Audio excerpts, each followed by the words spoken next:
J'ai une préoccupation. Que préconisez-vous face à la posture à la tête de notre pays? Moi, j'aimerais bien que vous nous expliquiez l'objet de la résistance et comment faire adhérer une large partie du peuple. Merci beaucoup. Sur la résistance, vous avez dit qu'il faut expliquer la résistance et comment il a... La résistance n'est pas un parti politique. La résistance, c'est un droit, un devoir. La résistance n'est même pas un mouvement. Ce n'est même pas un mouvement. Prenez la résistance comme un programme ad hoc que je coordonne. C'est tout. La résistance, ce n'est pas quelque chose qui est quelque part, qui a un chef, un demi-chef, un... Non. C'est un droit, un devoir. Et qui est né comment? La résistance est née lorsque Talon a exclu. C'est l'exclusion qui a amené la résistance. S'il n'y avait pas l'exclusion, personne ne dirait rien. Pourquoi on va dire? Il y a les lois bidons qu'il est en train de faire. Mais nous savions que les lois qu'il est en train de faire sont des lois scélérates. Nous savions qu'il y avait des complicités pour que les gens votent ces lois. Parce que c'était une absurdité, une bâtardise, une folie qu'un président se lève gaillardement devant tout le monde et demande à l'Assemblée de nous voter les lois les yeux fermés. Ça ne se dit pas. Vous vous souvenez quand Talon a dit qu'il veut qu'on lui vote les lois les yeux fermés? C'est à partir de là qu'ils ont détruit toutes les lois piliers de l'état de droit. Ils ont fabriqué des lois bandites. Excusez-moi de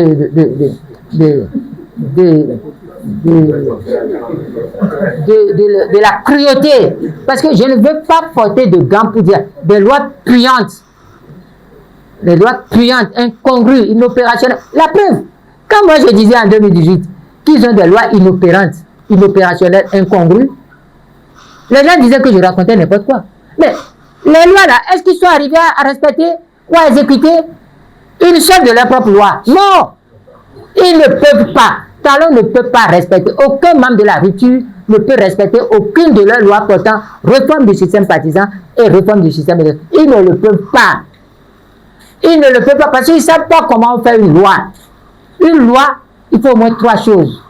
Il y a le côté normatif de la loi, le côté sociologique, culturel et savant de la loi et le côté applicabilité de la loi. Enfin, il y a le côté porteur, le côté qui génère la paix, le progrès dans la cité de la loi. La loi n'est pas le rêve de quelqu'un.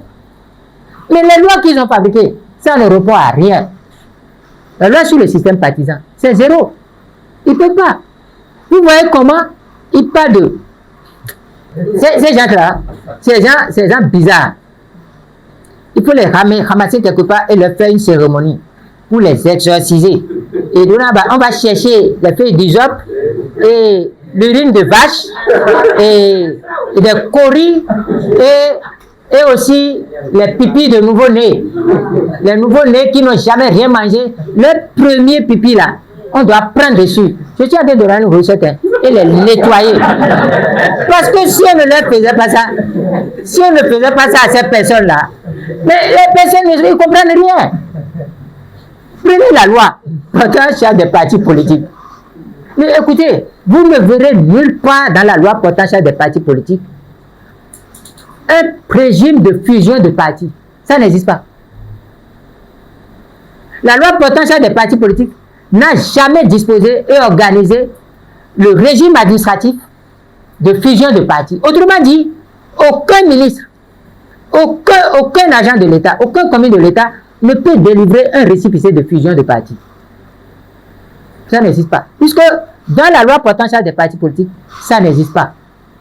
Le mot fusion, s'il vous plaît, le mot fusion est renvoyé à l'intérieur des partis politiques. Article 29, c'est chaque parti politique qui fait la fusion. Or, vous savez, leur ignorance, ils ne comprennent pas le français. La langue française est une langue bizarre. Ce n'est pas une langue pure. C'est une langue hybride qui vient de plusieurs sources. Il y a le francilien, le francique même. Le vrai mot, c'est le francique, qui est allemand. Il y a le roman. Il y a le byzantin. ancien, il y a l'arabe. Il y a aussi les langues du Nord, les Gaulois, les Scandinaves. Il y a même de l'Irlandais dedans. Aujourd'hui, là, vous prenez la langue française, il y a du bantou, il y a du fond. Donc, quand on prend une langue comme ça, avant de faire un contrat avec une langue comme ça, chaque introduction d'un mot doit précéder d'un glossaire, c'est-à-dire d'une explication du mot et d'une définition, une organisation du mot. Le mot fusion n'a pas été organisé par l'État du Bénin. L'État du Bénin, la République du Bénin, a renvoyé le mot fusion et l'a confié à chaque parti politique qui peut l'organiser de manière souveraine. Cela veut dire quoi? Cela veut dire que le mot fusion a au moins deux significations. Il y a fusion, assemblage, dans lequel vous avez près de 7 significations. Il y a fusion, altération. Il y a fusion, assemblage. Je me fusionne à l'autre, l'acte fusionnel. Ça, c'est assemblage, association. Je ne sais pas si vous voyez. Et il y a la fusion, altération, évaporation. La fusion de l'eau. La fusion de la glace. Mais tant qu'on ne va pas définir quel type de fusion, on ne peut pas savoir, dans un accord de fusion entre deux partis politiques, s'il s'agit de fusion-altération, de fusion-association. Or, pour n'avoir pas défini ça, le PRD et l'UP ont dit qu'ils se sont fusionnés. Et j'ai vu, je m'attendais à ce que le ministère de l'Intérieur délivre un récépissé de création, de déclaration administrative de création du parti UPR, mais le ministère de l'Intérieur n'a pas fait ça. Je ne sais pas où est partie leur intelligence. Leur intelligence est partie dans le décor, dans l'opportunisme, ou dans le business. Parce qu'ils ont fait quoi? Ils ont fait récépissé de fusion de partis. Non, ça n'existe pas. Puisque le mot fusion n'a pas été défini. Est-ce que c'est fusion, altération, évaporation, ou c'est fusion, association? Qu'est-ce que le PRD a fait? Le PRD dit non. Moi, je fais fusion, mais je ne disparais pas. Ma fusion ne fait pas que je disparaisse. Ça veut dire que le PRD a raison. Parce que le PRD prend le sens de fusion-association. Mais si le PRD prend le sens de fusion-association, cela pose un problème pour l'existence de l'UPR. Son existence, bien que pas un acte officiel, est bizarre. C'est du business. Il ne peut pas. Il ne peut pas. Pourquoi? Parce que la fusion doit amener à la disparition. Avant de créer. Donc quand on fusionne, un des partis politiques ne doit pas bouger.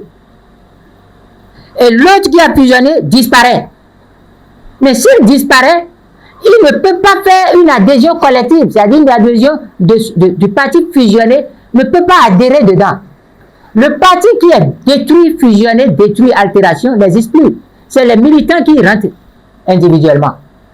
Je ne sais pas si vous voyez. Là, l'autre parti n'existe plus. Mais est-ce que ce procédé a été respecté avant qu'il ne délivre le récépissé de fusion?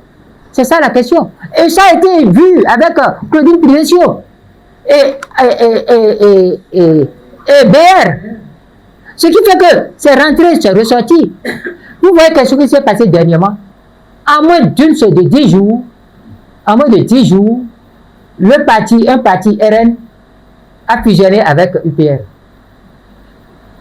UPR qui avait déjà une existence bizarre là, prend encore l'autre. Et puis ça va, parce qu'ils sont dans le pouvoir. Écoutez, madame, ils ne respectent pas leurs lois. Vous avez bien fait de rappeler. Ils ne respectent pas leurs lois. Parce que l'adhésion collective est interdite. Dans les premiers articles 3 ou 4, là, je ne sais pas, il est dit que l'adhésion à un parti populaire est individuelle. C'est gens qui ne peuvent pas respecter leurs propres lois. Autre sur le code électoral, mon cher ami, qu'est-ce qui se passe? On dit dans le code électoral qu'il n'y a pas d'alliance électorale. C'est ça qui est écrit, non? Il n'y a pas d'alliance électorale. Mais eux-mêmes là, quand ils sont venus, ils savent que ce que j'ai écrit est du faux.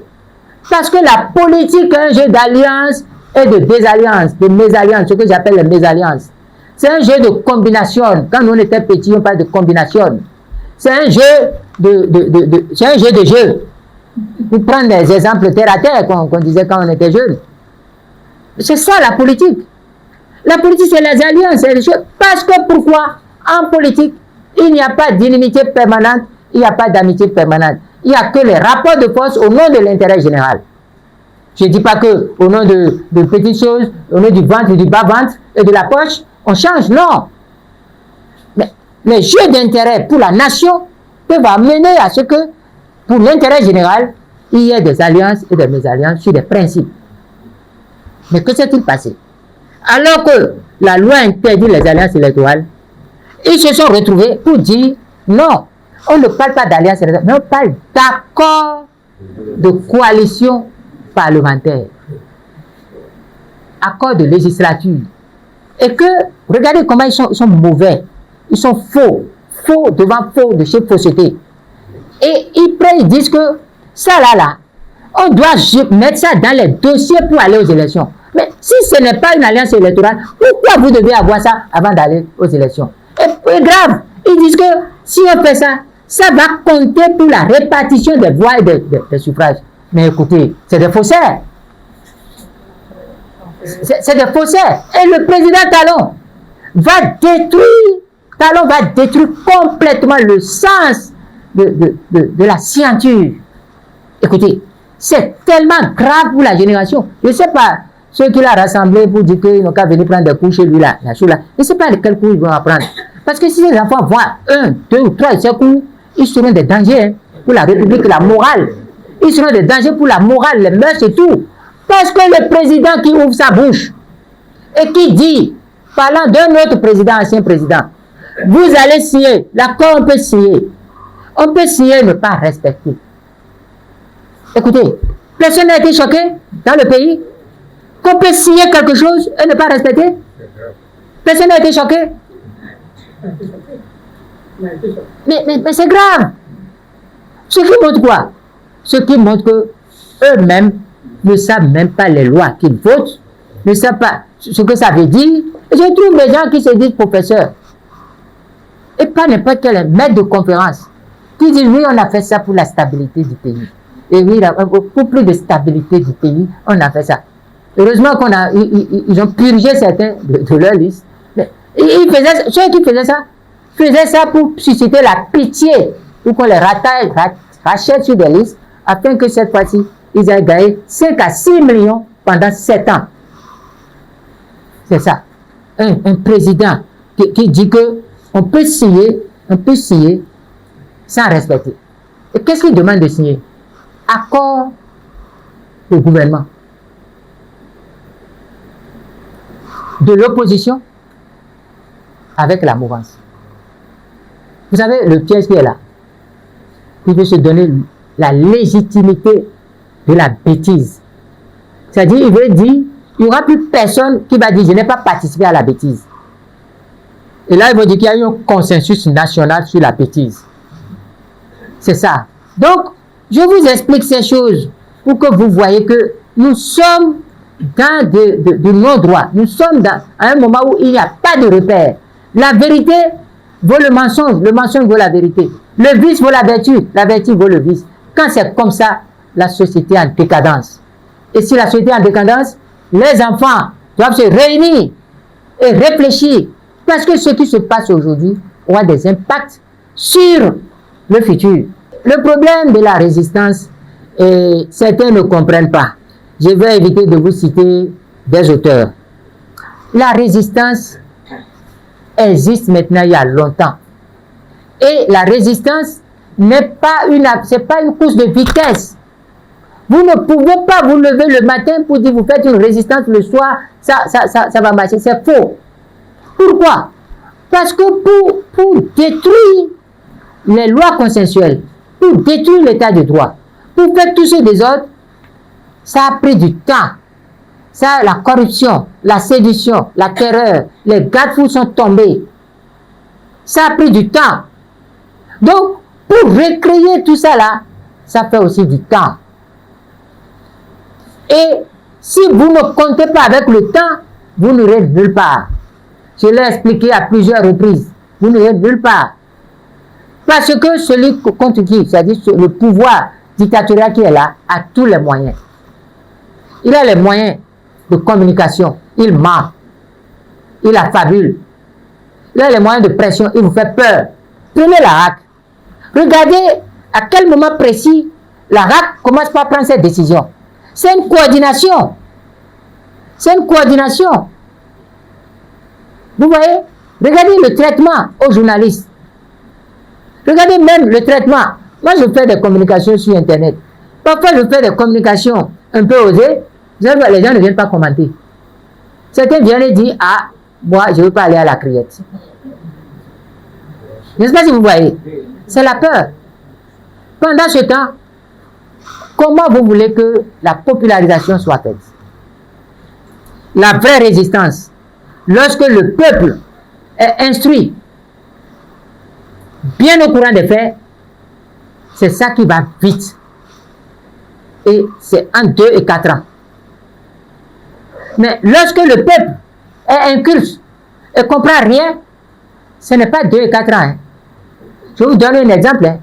Au Sénégal, l'histoire de Sonko et de Diomaye Faye a rejoint après. Quand Sonko a commencé, c'était vers 2012, 2013, 2014. Et c'est après que Diomaye Faye a rejoint. Mais Sonko, c'est en 2024, c'est au moins 10 ans. Si vous prenez même 2014, 2013-2014, c'est en 2023-2024 qu'ils ont commencé par gagner. Ou bien, mais ça fait 10 ans. 10 ans au moins. Je l'ai expliqué ici ou ailleurs plusieurs fois. Regardez ce monsieur. Il a été renvoyé de la fonction publique. Il a fait la prison. Il est revenu. Mais ici, là, les gens ne veulent même pas perdre, ils ne veulent même pas perdre une journée de salaire. Et ce n'est pas le salaire issu de leur propre c'est un salaire politique. Indemnité, il ne veut pas perdre. J'ai suivi certains dernièrement, vous allez rire. J'ai reçu certaines personnes, j'ai dit, mais écoutez, quittez cette affaire. Ils disent, bon, si, moi, on ne peut pas quitter parce qu'on a des gens derrière nous et avec les charges. J'ai dit, mais quittez, empêchez ce monsieur de voter, de faire voter. Il dit, bon, nous, on va voir. J'ai dit, ce qui va vous arriver, c'est ceci. Vous allez l'aider à réviser, mais vous ne serez pas sur la liste. Hein. Il dit, ah non, il ne peut pas faire ça. Écoutez, c'est pas peur qu'il a peur, c'est pas peur, il a peur. C'est il a peur. C'est pas peur. Eux tous ont été chassés. Eux tous. Je leur ai dit, c'est ça. Eux tous. Vous ne voyez pas comment c'est dangereux? Donc, c'est à force d'aller vers les masses. Le premier devoir d'un résistant, d'un leader de résistance, c'est d'aller vers les masses. Et les jeunes, quel est votre travail? C'est de former des comités de défense de la démocratie et des droits de l'homme partout où vous êtes. Quand nous on était jeunes, c'est ce qu'on faisait. On ne demandait pas l'autorisation à quelqu'un. Dès qu'on a appris ce qui se passe, et on a toujours des grands frères éclairés. C'est eux. Dans un quartier, vous pouvez avoir 3-4 comités d'autodéfense, de défense des droits de l'homme. On donne des noms. Moi, j'ai formé beaucoup. Je me souviens en 2000, je sais pas, en 83 ou quelque chose, moi j'ai formé un grand mouvement. La JNR, Jeunesse Indépendante pour la Nouvelle République. C'est moi le président. Mais aucun Béninois ne savait que c'était moi le président. J'ai mis un nom fictif comme président pour pouvoir officier moi-même derrière. Mais je signe pour le président qui a un nom fantôme que je ne vous dis pas parce qu'à tout moment je peux reprendre ce nom. Et la JNR est allée à la conférence nationale. Dans les archives de la conférence nationale, vous verrez JINR, Jeunesse Indépendante pour la Nouvelle République. C'est des initiatives spontanées. Et on voit les grands frères, les aînés. C'est comme ça que moi, j'ai pu avoir des contacts avec un grand frère que j'ai fini par héberger quand la persécution a commencé. J'ai fini par héberger chez moi, mais qui était le relais entre moi et le groupe du PCB, que je ne connaissais pas directement. Donc, c'est des initiatives que vous allez prendre. Et vous devez être prudent. Parce que dès que vous allez commencer par prendre les initiatives, il y aura des taupes, des mouchards dedans. Pour qu'on vous arrête, pour vous décourager, pour tuer l'élan. C'est ça que vous devez faire attention. Mais dès que vous commencez, il y a toujours des aînés. Les aînés qui sentent, qui voient, qui vous aident, qui vous assistent. On ne vient pas vous dire, je vais défendre, donnez-moi de l'argent. Et puis dire, non, nous ne connaissons pas ça. On le fait parce que on a lu, parce que des aînés sont en train de faire, parce qu'on a les images d'Aromadebe, de Maga, d'Apiti, de Zango, de Zissou. On a ces images que les parents, les images de nos parents. On veut devenir, on veut être leader, on veut défendre. C'est comme ça que vous allez populariser. Mais nous aussi, nous avons notre rôle, notre devoir à faire. Nous devons faire ce que je suis en train de faire. Nous devons exploiter les réseaux sociaux. Nous devons être sur le terrain. Dès la semaine prochaine, nous allons commencer des descentes. C'est pour pouvoir préparer les descentes qu'on commence par avoir des grands réseaux comme vous êtes, des grands points focaux que vous êtes. Nous serons sur le terrain. Notre rôle, c'est quoi? Parler comme ce que nous sommes en train de faire, informer, partager les expériences, et reculer l'ignorance auprès de beaucoup d'entre vous. Après, descendre sur le terrain, porter la même chose. Et c'est tout ce que nous allons faire. Jusqu'au moment où le peuple commence pas à voir. Quand le peuple commence pas à voir, c'est bon. Mais nous, notre rôle, c'est de détruire le discours du dictateur. C'est de leur dire non. Quand ils vont dire ce qu'ils sont en train de faire, c'est à nous de dire non et de justifier. Notre débat est un débat de principe. Nous ne ferons pas un débat de gourdin. Celui qui va faire un débat de gourdin, c'est le peuple. Or, le peuple, nous savons où on trouve le peuple. Le peuple a deux adresses. Quelqu'un connaît les deux adresses du peuple? Le peuple a deux adresses. En temps normal, le peuple est dans les institutions. En démocratie, en temps normal, nous retrouvons le peuple dans les institutions. C'est ce peuple qui est au Parlement. C'est ce peuple qui est à la justice, puisque la justice est rendue au nom du peuple. C'est ce peuple qui est au Parlement, puisque les lois sont votées au nom du peuple. C'est ce peuple qui est au pouvoir, puisque l'exécution le gouvernement gouverne dans l'intérêt du peuple. C'est ce peuple qui est à la Cour constitutionnelle, parce que la Cour constitutionnelle officie pour défendre les droits de l'homme, pas pour constitutionnaliser la bêtise et l'ignorance, comme cela se passe pour beaucoup de choses, il y a plusieurs occasions aujourd'hui. Le peuple est dans les institutions, en temps de paix et en temps normal et sous une démocratie. Mais lorsqu'il y a la dictature, lorsque le contexte est dictatorial, le peuple est dans les rues, dans la rue. Le peuple est dans la rue. Si je ne trouve pas le peuple dans les institutions, je le rencontrerai dans la rue. C'est pour ça votre rôle est aussi d'aller informer le peuple partout où le peuple est. La rue, c'est les kiosques, c'est le marché, c'est la rue stricto sensus, c'est les bureaux, c'est les salles d'attente de réunion, c'est les trains, c'est derrière les immédiats, c'est partout, c'est dans l'avion, partout. Le peuple est partout. Et si vous faites votre travail, le discours du peuple est un discours simple. C'est le discours de l'intérêt général et de la pertinence. C'est le discours de la vérité. Si vous faites ça, le peuple vous comprend. Et ce n'est pas vous qui allez donner des mots d'ordre. C'est le peuple qui prend ses responsabilités. Parce qu'il est le souverain. Il est le seul souverain, mes chers amis. C'est comme ça que la résistance évolue. Je ne peux pas donner de techniques ici.